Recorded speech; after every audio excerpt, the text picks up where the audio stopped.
लो जी भाई लोग, सूत्रों के अनुसार यानी कि अंदर की खबर ये है कि चैंपियंस ट्रॉफी में ये डिसाइड किया गया है कि बाहर से कोई बंदा तो डाल नहीं सकते।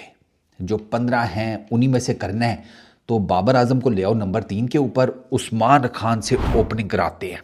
एक नया एक्सपेरिमेंट करते हैं।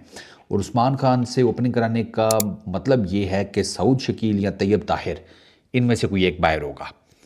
अंडरस्टैंडेबल सी बात है ना। और कौन बाहर जाएगा, इन्हीं में से कोई एक बाहर जाएगा बैटिंग लाइनअप में।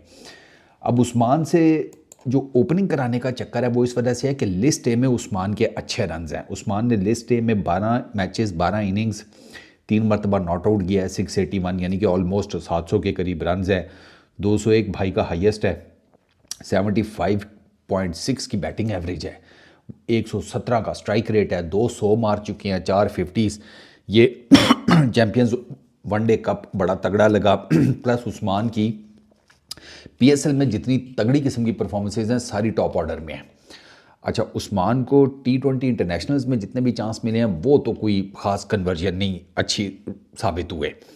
तो मीडिया वाले या जो जर्नलिस्ट हैं ना, अब ये इस चक्कर पे आ गए हैं कि उस्मान को ना, क्योंकि बाबर से जब ओपनिंग कराई जा रही थी और बाबर से नहीं हो पा रहा था, तब यही रोला डला हुआ था मीडिया के अंदर। मैं देख रहा था कि बाबर आजम के साथ क्यों हमें ज़्यादती कर रहे हैं, नंबर 3 के ऊपर खिलाएं, किसी और से ओपनिंग कराएं। एक प्रॉपर ओपनिंग बैट्समैन रखा हुआ है तो वो कब काम आएगा।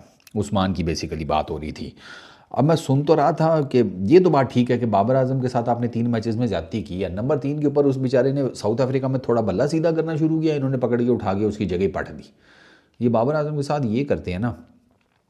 आप टेस्ट उठाकर देख लें, ओडीआई उठाकर देख लें, अपना T20 इंटरनेशनल उठाकर देख लें, उसकी कुर्सी चेंज करते रहते हैं। बाबर आजम के साथ ना उस बाबे वाला काम करते हैं जिसको शादी पे बुला के ना, चाचा जी ऐसे सो जाओ, चाचा जी सर्दियों की रातों में मस्सा मार मार के रज़ाई गर्म करते हैं।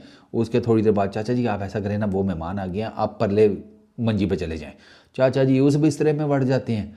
फिर उसके बाद चाचा जी 15-20 मिनट मस्सा फूके मार मार रज़ाई गर्म करते हैं। उसके बाद वो फिर आ जाती है बहू के, चाचा जी 2 बंदे और आ गए हैं, आप उधर नहीं आ जाते। चाचा मेरे जैसा होता है, तब के कहता है वो तुसी सालियो मनु इतने रज़ाइयाँ गर्म करने वास्ते बुलाया है कि ब्याह खाने वास्ते बुलाए है।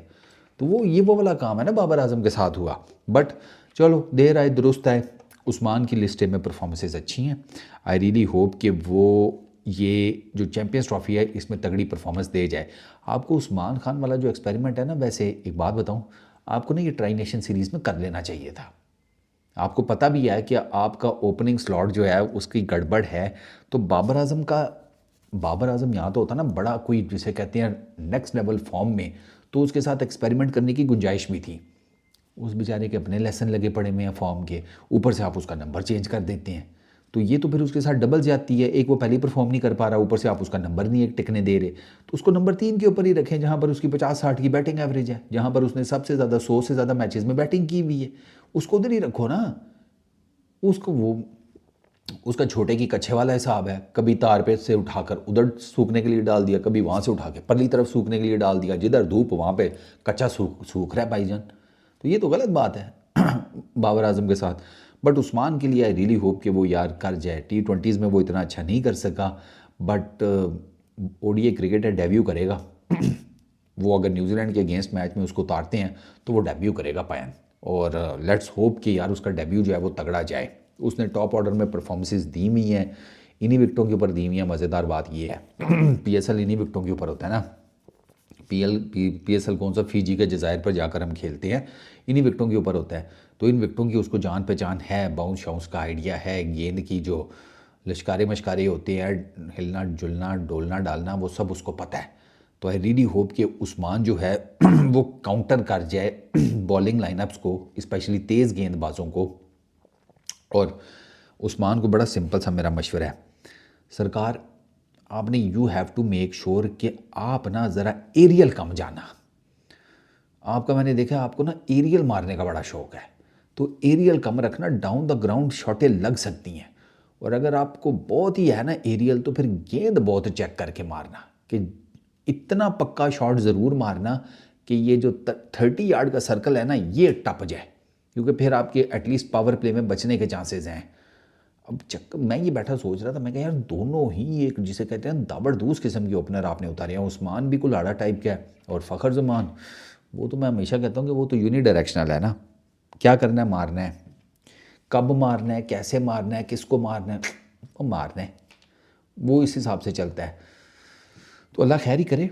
एक और एक्सपेरिमेंट हम करने लगे हैं अपनी बैटिंग लाइनअप के साथ, दुआ करे चल जाए और उसी तरीके से चल जाए जिस तरीके से फ़खर जमान वाला एक्सपेरिमेंट 2017 की चैम्पियंस ट्रॉफी में हमारा चल गया था।